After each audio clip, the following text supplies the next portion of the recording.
Hi guys, എല്ലാവർക്കും നമസ്കാരം. ഞാൻ ആലിസ് മാത്യു. ആരാണ് സുന്ദരിയാകാൻ കൊതിക്കാത്തത് അല്ലേ? എല്ലാവർക്കും സുന്ദരിയാകണമെന്നുള്ള, സ്ത്രീയാണോ പുരുഷനാണോ? പുരുഷന്മാർ ഒട്ടും പുറകോട്ടൊന്നും അല്ല കേട്ടോ. എല്ലാവർക്കും സുന്ദരനും സുന്ദരിയാകണം അല്ലേ? ഒരു കുഴപ്പമില്ല, അങ്ങനെ തന്നെ വേണം ആഗ്രഹിക്കേണ്ടത്.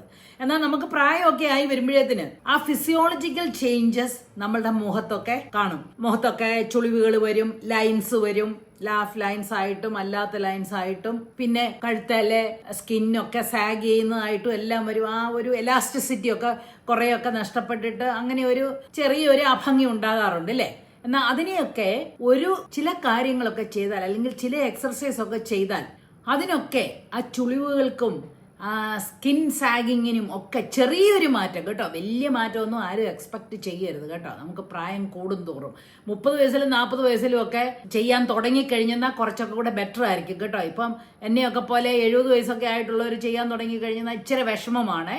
അതുകൊണ്ട് ആ പ്രായമാകുന്നതിന് മുമ്പായിട്ട് തന്നെ നമ്മുടെ ഫേഷ്യൽ മസിൽസിനൊക്കെ ഒരു നല്ലൊരു എക്സർസൈസ് കൊടുത്ത് ടൈറ്റൻ ചെയ്ത് മുന്നോട്ട് പോകേണ്ടതാണ്. ഒത്തിരി ഒന്നും മാറ്റമില്ലെങ്കിലും ഫേഷ്യൽ യോഗ ഒക്കെ ചെയ്യുന്നത് ഒരുപാട് നല്ല കാര്യമാണ് കേട്ടോ. അതിനൊക്കെ ഒത്തിരിയൊക്കെ ഗുണങ്ങളുണ്ട്. ഇപ്പം ഞാൻ പറയുകയാണെങ്കിൽ വലിയതായിട്ടുള്ള മാറ്റം വന്നില്ലെങ്കിൽ പോലും നമ്മൾക്കൊരു പോസിറ്റീവ് ഫീലിങ്സ് വരും. നമ്മൾ തന്നെ നമ്മുടെ ഒരു ഫേഷ്യൽ യോഗ ഒക്കെ ചെയ്ത് കഴിഞ്ഞിട്ട് കണ്ണാടി നോക്കി കഴിയുമ്പോൾ അയ്യോ, എൻ്റെ മുഖത്തെ ഫീച്ചേഴ്സൊക്കെ ആ ജോ ലൈനും ഒക്കെ ശരിക്കും കാണാം എന്നൊക്കെ നമ്മൾ തന്നെ ഓട്ടോമാറ്റിക്കലി നമ്മൾ ആ ആംഗിളിൽ നോക്കുമ്പോൾ നമുക്കൊരു സെൽഫ് കോൺഫിഡൻസ് വരുവാണ്, ഒരു സന്തോഷം വരികയാണ് ചെയ്യുന്നത്. അപ്പോൾ നമ്മുടെ സ്കിൻ ടോൺ ഒക്കെ നിലനിർത്താനായിട്ട് അറ്റ്ലീസ്റ്റ് 3 കാര്യങ്ങൾ ചെയ്താൽ നമ്മുടെ സ്കിൻ ടോണും ഈ സാഗിങ്ങും ഒക്കെ ഒരു പരിധി വരെ നമുക്ക് ചെയ്യാനായിട്ട് സാധിക്കും. പിന്നെ അതുപോലെ തന്നെ നമ്മളെ തന്നെ കെയർ ചെയ്യുമ്പോൾ അത് തന്നെ ഒരു പോസിറ്റിവിറ്റി തരും.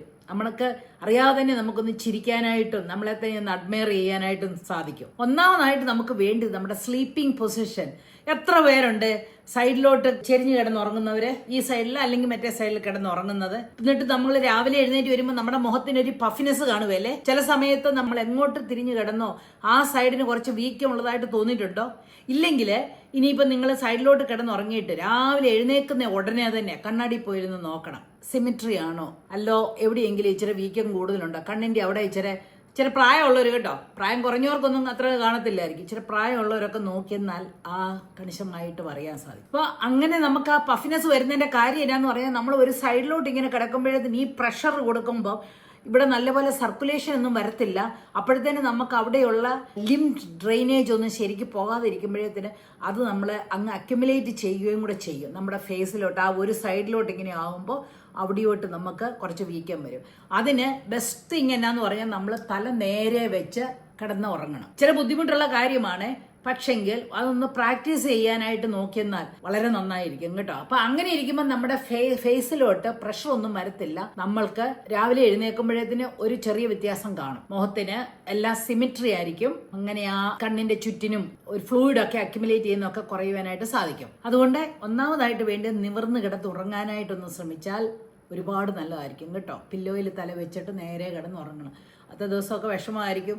ഞാൻ മിസ്സസ് ഇന്ത്യയ്ക്ക് പോകാൻ നേരത്തായപ്പോഴത്തേനും ഞാൻ അങ്ങനെയൊക്കെ ചെയ്യുമായിരുന്നു കേട്ടോ. പിന്നെ വേറെ കുറച്ച് ഫേഷ്യൽ യോഗയൊക്കെ ചെയ്യുമായിരുന്നു. കാരണം അതൊക്കെ ഞാൻ പിന്നെ പറയാം. അപ്പൊ നമ്മൾ അങ്ങനെ കിടന്നു കഴിയുമ്പോൾ നമുക്ക് ശരിക്കും നല്ല ബ്ലഡ് സർക്കുലേഷനും എല്ലാം ഉണ്ടായി വരുമ്പോഴത്തേന് നമ്മുടെ സ്കിന്നൊക്കെ നല്ല ഫേം ആയിട്ടും ഒരു പ്ലംബിയർ ആയിട്ട് നമുക്ക് രാവിലെ എഴുന്നേൽക്കുമ്പോൾ തോന്നും. രണ്ടാമത് വേണ്ടത് നമ്മൾ ദിവസം ഒരു 10 ഗ്ലാസ് വെള്ളമെങ്കിലും കുടിക്കണമെന്നുള്ളതാണ്.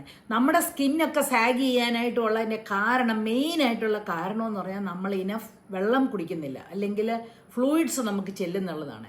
10 ഗ്ലാസ് എന്ന് പറഞ്ഞു കഴിയുമ്പോൾ ഒരു 2-2.5 ലിറ്ററോളം വെള്ളം നമ്മൾ ചെല്ലണം. അയ്യോ, വെള്ളം കുടിക്കുന്ന കാര്യം പറയുമ്പോൾ പ്രത്യേകിച്ച് ഒരു കാര്യം പറയുവാണ്, ഹാർട്ട് പ്രോബ്ലം ഉള്ളവരോ കിഡ്നി പ്രോബ്ലം ഉള്ളവരോ ഒന്നും ഇതുപോലെയൊന്നും വെള്ളം കുടിച്ചാക്കരുത് കേട്ടോ.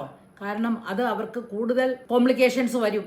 അപ്പോൾ അതനുസരിച്ച് വേണം. ഇത് ഹാർട്ടും ലങ്സും കിഡ്നിയും ഒക്കെ എല്ലാം നോർമൽ ആയിട്ടുള്ളവർക്ക് വേണ്ടി മാത്രമാണ് ഈ 10 ഗ്ലാസ് വെള്ളം അല്ലെ 2.5 ലിറ്റർ വെള്ളത്തോളം കുടിക്കണമെന്ന് നമ്മൾ പറയുന്നത്. നിങ്ങൾ തന്നെ ആലോചിച്ച് നോക്കിക്കേ, നിങ്ങൾ 2 ലിറ്റർ വെള്ളം കുടിക്കാറുണ്ടോ? ഓരോ ദിവസവും. അല്ലെങ്കിൽ നമ്മൾ ചുമ്മാതെ അങ്ങ് എപ്പോഴേലും ദാഹിക്കുമ്പോൾ കുറച്ച് വെള്ളം കുടിച്ചു, അങ്ങനെ വന്നു കഴിയുമ്പോൾ നമ്മൾ ഓർക്കുന്ന ഒത്തിരി കുടിച്ചെന്നാ. പക്ഷേ അതൊന്ന് മെഷർ ചെയ്തൊന്ന് കുടിച്ചു നോക്കിക്കുകയും അപ്പോഴറിയാം നമ്മൾ എന്ത് കുറച്ചാണ് ആ വെള്ളം കുടിക്കുന്നതെന്ന്. വെള്ളമൊക്കെ കുടിച്ചു കഴിയുമ്പോൾ നമ്മുടെ മുഖത്തിനും സ്കിന്നിനും എല്ലാം ഇച്ചിരി ഹൈഡ്രേഷൻ വരും. അത് നമ്മളെ സഹായിക്കും. രാവിലെ എഴുന്നേറ്റ് വരുന്ന ഉടനെ തന്നെ ഒരു ഗ്ലാസ് വെള്ളം കുടിക്കണം. കാരണം രാത്രി മുഴുവൻ നമ്മൾ കിടക്കുമ്പോൾ നമുക്ക് ഒരു വെള്ളവും കിട്ടുന്നില്ല. അപ്പം രാവിലെ എഴുന്നേറ്റ് വന്നാൽ ഉടനെ ഒരു ഗ്ലാസ് വെള്ളം കുടിക്കണം. നമ്മൾ ഡീഹൈഡ്രേഷൻ ഉണ്ടോ എന്ന് ചെക്ക് ചെയ്യുന്നത് തന്നെ എങ്ങനെയാണ്? നമ്മൾ സ്കിൻ ഇങ്ങനെ പിടിച്ച് നോക്കും ഇല്ലേ? സ്കിൻ ഇങ്ങനെ പിടിച്ച് അത് ടെൻഡ് ചെയ്തായിട്ട് നിൽക്കുന്നുണ്ടെങ്കിൽ നമുക്ക് ഡീഹൈഡ്രേഷൻ വരുമെന്നാണ് ഓർക്കുന്നത്. പ്രായമായവർക്ക് അത് നോർമലായിട്ട് കാണും, കാരണം അവരുടെ സ്കിന്നിൻ്റെ ഇലാസ്റ്റിസിറ്റി പോയതുകൊണ്ടാണ്. പക്ഷേ എന്ന് പറഞ്ഞാലും അല്ലെങ്കിൽ നമ്മൾ നാക്ക് നോക്കിയാൽ അറിയാം, അല്ലെ ലിപ്സ് നോക്കിയാൽ അറിയാൻ ഡ്രൈ ആണോ എന്ന്, അതൊക്കെ ചെറുതായിട്ടുള്ള ഒരു ഇതാണ്. അതുപോലെ നമ്മുടെ യൂറിൻ നോക്കിയാൽ അറിയാം, നല്ല ഭയങ്കര കോൺസെൻട്രേറ്റഡ് ആയിട്ടിരിക്കും, ഭയങ്കര ഡാർക്ക് കളറായിരിക്കും. അപ്പം അതൊക്കെ ഓരോ സൈനാണ് നമുക്ക് അധികം ഫ്ലൂയിഡ് ഇല്ലെന്നുള്ളതിൻ്റെ കേട്ടോ. പിന്നെ പ്രത്യേകിച്ച് ഓർത്താണേ, ഹാർട്ട് ഡിസീസ് ഉള്ളവരോ ലങ് പ്രോബ്ലം ഉള്ളവരോ അല്ലെ കിഡ്നി പ്രോബ്ലം ഉള്ളവരോ വെള്ളം ഡോക്ടേഴ്സ് പറയുന്നത് പ്രകാരം മാത്രമേ കുടിക്കാവുള്ളൂ. ഇതുപോലെ ചുമ്മാ കണ്ടമാനം കുടിക്കരുത്. ഫ്ലൂയിഡ്സ് കുടിക്കുമ്പോൾ നമുക്ക് എല്ലാവിധ കാര്യങ്ങളും ഓർക്കാം. ചുമ്മാ വെള്ളം തന്നെ അങ്ങനെ കുടിക്കാതെ അതിനകത്ത് ചെറു നാരങ്ങ പിഴിയുകയോ അതിനകത്തൊരു തുള്ളി ഉപ്പോ അല്ലെ ഒരു ഇച്ചിരി ഹണിയോ എണ്ണതേലും ഒഴിച്ചിട്ട് നമ്മൾ കുടിച്ചാൽ നല്ലതായിരിക്കും കേട്ടോ. വെള്ളം തന്നെ കുടിക്കാനായിട്ട് വിഷമാണ്. അതുപോലെ തന്നെ വെള്ളം കുടിക്കുമ്പോൾ ഒരു കാര്യം ഓർക്കണം, നമ്മൾ ഒരു മെഷർമെന്റ് വേണം. അതിന് നല്ലൊരു പ്രാക്ടീസാണ് നമ്മുടെ ഒരു വാട്ടർ ബോട്ടിൽ. അപ്പോൾ ഈ ഒരു വാട്ടർ ബോട്ടിൽ 750 ml ഉണ്ട്. അപ്പോൾ രാവിലെ നമ്മളൊരു കപ്പ് കാപ്പി കുടിച്ചു, അതെത്രയുണ്ട്? 250 300 ml വല്ലോ ആയിരിക്കാം. അതിൻ്റെ ഒക്കെ വെച്ച് കഴിഞ്ഞാൽ പിന്നെ നമ്മൾ തന്നെ കണക്കാക്കണം, ഈ വാട്ടർ ബോട്ടിൽ ഞാൻ എത്ര പ്രാവശ്യം കുടിക്കണം, 2 പ്രാവശ്യം 3 പ്രാവശ്യം കൂടെ കുടിക്കണോ എന്ന് ഓർക്കണം. കാരണം നമ്മൾ രാവിലെ എഴുന്നേറ്റു ഒരു ചായ കുടിക്കും, കാപ്പി കുടിക്കും, പിന്നെ അല്ലെ ചോറുണ്ണാൻ നേരത്ത് വെള്ളം കുടിച്ചു, അങ്ങനെയൊക്കെ വരുമ്പോൾ ഉണ്ടല്ലോ, അതൊക്കെ കൂടെ കൂട്ടിയിട്ട് അതല്ലാതെ നമ്മൾ എത്ര വെള്ളം കൂടെ കുടിക്കണമെന്ന് ഓർത്തിട്ട് ഈ വാട്ടർ ബോട്ടിൽ 750 ml ആണ്. അപ്പോൾ അത് കാൽക്കുലേറ്റ് ചെയ്യണം. നമ്മൾ 2 വാട്ടർ ബോട്ടിൽ ഫുള്ളായിട്ട് കുടിക്കണോ 3 എണ്ണം കുടിക്കണോ എന്ന് നിങ്ങൾ കാൽക്കുലേറ്റ് ചെയ്യണം. എന്നിട്ട് ആ ബോട്ടിലിൽ വെള്ളം എടുത്ത് വെച്ചിട്ട് ആവശ്യമുള്ളപ്പം കുടിക്കണം. എന്നിട്ട് ഇത് തീരുമ്പം പിന്നെ ഇത് നിറച്ച് വെച്ച് തീർന്നു കഴിഞ്ഞിട്ടേ നിറയ്ക്കാവുള്ളൂ, അല്ല നമുക്ക് അതിന്റെ മെഷർമെന്റ് പോകും. ഇതിനകത്ത് നിറച്ചിട്ട് പിന്നെയും കുടിക്കണം. അങ്ങനെയാകുമ്പോൾ നമ്മൾ കറക്റ്റ് ആയിട്ടുള്ള ഫ്ലൂയിഡ് എന്തുമാത്രം എടുക്കുന്നുള്ളതാകും. അപ്പം രണ്ടാമത് വേണ്ടത് നമ്മൾ ഫ്ലൂയിഡ്സ് കുടിക്കണം. ഡീഹൈഡ്രേഷൻ ആകരുത് നമ്മൾക്കുണ്ട്. പ്രത്യേകിച്ച് കേരളത്തിലൊക്കെ ആകുമ്പോൾ ഈ ചൂടുള്ള ക്ലൈമറ്റിലും കൂടി ആകുമ്പോൾ നമ്മുടെ ഫ്ലൂയിഡ് നമ്മൾ കുടിക്കുന്നതെല്ലാം വേർപ്പിൽ കൂടി എല്ലാം പോകുന്നുണ്ട് കേട്ടോ, ഒരുപാട് നഷ്ടപ്പെടുന്നുണ്ട്. അപ്പോൾ നമ്മൾക്ക് വെള്ളം അത്യാവശ്യമാണ്. പിന്നെ മൂന്നാമതായിട്ട് വേണ്ടിയത് നമ്മൾ പഴയ രീതിയിലുള്ള മേക്കപ്പ് മാറ്റണം. പണ്ട് നമ്മൾ എന്തോ ആയിരുന്നു ചെയ്യുന്നത്, നമ്മൾ ചില കുട്ടിക്ര പൗഡറും പോൺസ് പൗഡറും ഒക്കെ അല്ലായിരുന്നു നമ്മളെടുത്ത് മുഖത്തിടുന്നത്. അതൊക്കെ നമ്മൾ മുഖത്തിട്ട് കഴിഞ്ഞാൽ അതങ്ങ് പറ്റിപ്പിടിച്ചിരുന്നിട്ട് ഒരുമാതിരി നമ്മുടെ പോഴ്സ് ഒക്കെ അടയ്ക്കും. അപ്പോൾ അതുപോലെയുള്ള മേക്കപ്പുകളെല്ലാം മാറ്റണം. പിന്നെ അതുപോലെ ഈ കൺസീലർ ഇടുന്നത്, ഫൗണ്ടേഷൻ ഇടുന്നതും അതുപോലെയുള്ള, അപ്പം അത്യാവശ്യം വന്നു കഴിഞ്ഞാൽ നമ്മളിപ്പോൾ ഒരു പാർട്ടിക്ക് പോവുകയാണെങ്കിൽ അങ്ങനെയൊക്കെ വരുവാണെങ്കിൽ നമുക്ക് മേക്കപ്പ് ഇടണമെന്ന് പറയുവാണെങ്കിൽ മേക്കപ്പ് നല്ലപോലെ ഇടണം. ഫൗണ്ടേഷൻ ഇടുകയോ എത്രയൊക്കെ ലെയർ ഇട്ടാണ് നിങ്ങൾ മേക്കപ്പ് ചെയ്യുമെന്ന് പറഞ്ഞാൽ ചെയ്തു. പക്ഷെ അത് കഴിഞ്ഞ് വന്നേച്ച ഉടനെ തന്നെ നമ്മൾ നല്ലവണ്ണം അത് കഴുകിക്കളയണം. കഴുകിക്കളഞ്ഞിട്ട് നല്ലവണ്ണം മോയ്സ്ചറൈസർ അപ്ലൈ ചെയ്യേണ്ടത് അത്യാവശ്യമാണ്. പിന്നെ നിങ്ങളുടെ ഇഷ്ടമാണ്, നിങ്ങൾ സിറം അപ്ലൈ ചെയ്യുവോ പിന്നെ ടോണർ ഇടുവോ, അതൊക്കെ എനിക്ക് അറിയത്തില്ല കേട്ടോ. ഞാൻ അങ്ങനെയൊന്നും ചെയ്യാത്തതുകൊണ്ട് എനിക്കതിൻ്റേത് പറഞ്ഞു തരാനായിട്ട് അറിയാൻ വയ്യ.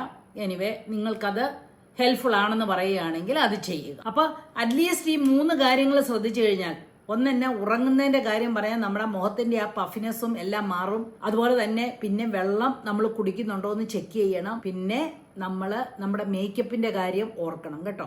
എങ്ങനെയാണെങ്കിലും കിടക്കുന്നതിന് മുമ്പായിട്ട് നല്ലവണ്ണം മുഖം കഴുകി നമ്മൾ മോയ്സ്ചറൈസർ ഇട്ടിട്ട് മാത്രമേ കിടക്കാവുള്ളൂ. അത്യാവശ്യമുള്ളപ്പോൾ മേക്കപ്പ് ഇടണം. എന്നാലും നമ്മൾ വെളിയിൽ ഇറങ്ങുമ്പോൾ ഇച്ചിരി മേക്കപ്പ് ഇട്ട് തന്നെ വേണം പോകാനെന്ന് ഞാൻ പറയത്തുള്ളൂ കേട്ടോ. കാരണം നമ്മളെ പ്രസന്റ് ചെയ്യുമ്പോൾ നമ്മൾ നല്ലതായിട്ട് വേണം പോകാനായിട്ട്. ഓവറായിട്ടാണ് വേണം നല്ല പറയുന്നത്. നമ്മൾ പ്രസന്റ് ചെയ്യുമ്പോൾ ഒരുങ്ങി തന്നെ വേണം പോകാൻ. അപ്പോൾ ഇത്രയും കാര്യങ്ങളൊക്കെ ചെയ്തു കഴിഞ്ഞാൽ നമ്മുടെ സൗന്ദര്യം നിലനിർത്താനായിട്ട് സാധിക്കും. ഇനിയും പിന്നെ ഇച്ചിരി ഫേഷ്യൽ യോഗ എന്ത് ചെയ്യണമെന്ന് ഞാൻ അടുത്ത വീഡിയോയിൽ പറയാം. കാരണം അതെനിക്ക് ഇച്ചിരി ഹെൽപ്പ് ചെയ്തു. ഞാൻ പ്രത്യേകിച്ച് ഈ ബ്യൂട്ടി കോൺടെസ്റ്റിന് പോകാനായിട്ടിരുന്നതുകൊണ്ട് ഞാൻ കുറച്ച് ഫേഷ്യൽ യോഗയൊക്കെ ചെയ്തു കഴിഞ്ഞപ്പോൾ എൻ്റെ മുഖത്തിന് ആ ജോ ലൈനൊക്കെ ഒന്ന് ഇച്ചിരി കാണാവുന്ന എനിക്ക് തോന്നി കേട്ടോ. പണ്ട് ഇച്ചിരിയൊക്കെ തടിച്ചൊക്കെ തൂങ്ങിയ പോലെ ഇരുന്നത് അത് കുറച്ചൊന്ന് മാറിയ പോലെ എനിക്ക് തോന്നി. കാരണം ഈ 71-ാം വയസ്സിൽ ഇതിലൊക്കെ ഒന്നും കുറയാനായിട്ടൊന്നും പോകുന്നുണ്ടെന്ന് എനിക്ക് തോന്നുന്നില്ല. പക്ഷെ ചെറിയൊരു വ്യത്യാസം തോന്നിയിട്ടുണ്ടോ നിങ്ങൾക്ക്? മുഖം ഇച്ചിരി എലോങ്ങേറ്റഡ് ആയിട്ട് ചിന്നൊക്കെ ഒരു ഷേപ്പായെന്ന് തോന്നിയോ? എന്നാണ് എനിക്ക് തോന്നിയിട്ടുള്ളത് കേട്ടോ. എനിവേ, കുറച്ച് യോഗയൊക്കെ ചെയ്യുന്നതുകൊണ്ട് ഒരു ദോഷവും ഉണ്ടാകാൻ പോകുന്നില്ല. അത് നമ്മളെ ഹെൽപ്പ് ചെയ്യുന്നേ ചെയ്യും കേട്ടോ. അറ്റ്ലീസ്റ്റ് നമ്മൾ അങ്ങനെയൊക്കെ ചെയ്യുമ്പോൾ നമുക്കൊരു പോസിറ്റിവിറ്റി തന്നെ നമുക്കുണ്ടാകും. നമ്മളെ തന്നെ ടേക്ക് കെയർ ചെയ്യുന്നതാണ് കേട്ടോ. അത് കഴിഞ്ഞ് കഴിയുമ്പോൾ നമുക്ക് ജരാനരാദികളൊക്കെ വരും. പക്ഷെ അതൊന്നുമല്ല നമ്മുടെ ഇന്റേണൽ ബ്യൂട്ടി, നമ്മുടെ സോളിൻ്റെ ബ്യൂട്ടിയാണ് നമ്മളെ ബ്യൂട്ടിഫുൾ ആക്കുന്നത് കേട്ടോ. നമ്മളെല്ലാവരും സുന്ദരികളും സുന്ദരനുമാണ്. അപ്പോൾ നമ്മുടെ കോർ വാല്യൂസിനെ മുറുകെ പിടിക്കുക, കുറച്ചൊക്കെ ചെയ്യാവുന്ന കാര്യങ്ങളൊക്കെ ചെയ്യുക. ബൈ.